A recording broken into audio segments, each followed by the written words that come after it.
உதகையில் தேர்தல் பிரச்சாரத்தில் ஈடுபட்டு வரும் அதிமுக பொதுச் செயலாளர் எடப்பாடி பழனிசாமி அவர்கள் மக்கள் மத்தியில் உரையாற்றி வருகிறார். இதில் காங்கிரஸ் ஆட்சியில் பங்கு கேட்பதால் திமுக காங்கிரஸ் அணியில் விரிசல் ஏற்பட்டு விட்டதாகவும் இதனால் திமுக கூடாரம் காலியாகிவிட்டது எனவும் உதகையில் மக்கள் மத்தியில் பேசினார்.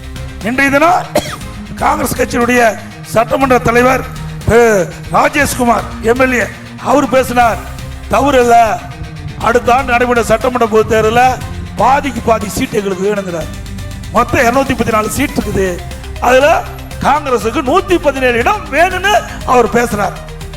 அதோட ஆட்சியில பங்கு வேணும்ட்டார். ஆட்சியில பங்கு வேணும்ட்டார். திமுக வெற்றி பெறாது, அப்படி வெற்றி பெற்றா எங்கள் எல்லாம் ஆட்சியில பங்கு வேணும்னு காங்கிரஸ் கட்சியினுடைய சட்டமன்ற தலைவர் எம்எல்ஏ பேசியிருக்கார். ஆக அங்க கூட்டணிக்குள்ள விரிசல் ஏற்பட்டு விட்டது. ஆக ஆட்சியில பங்கு வேண்டும் என்று கோஷம் எழுப்பப்பட்டு விட்டது. திமுக கூடாரம் காலியாக போகுது. ஏன்னா எத்தனை நாளைக்கு வீல கொள்ளையடிச்சிட்டு இருப்பாங்க.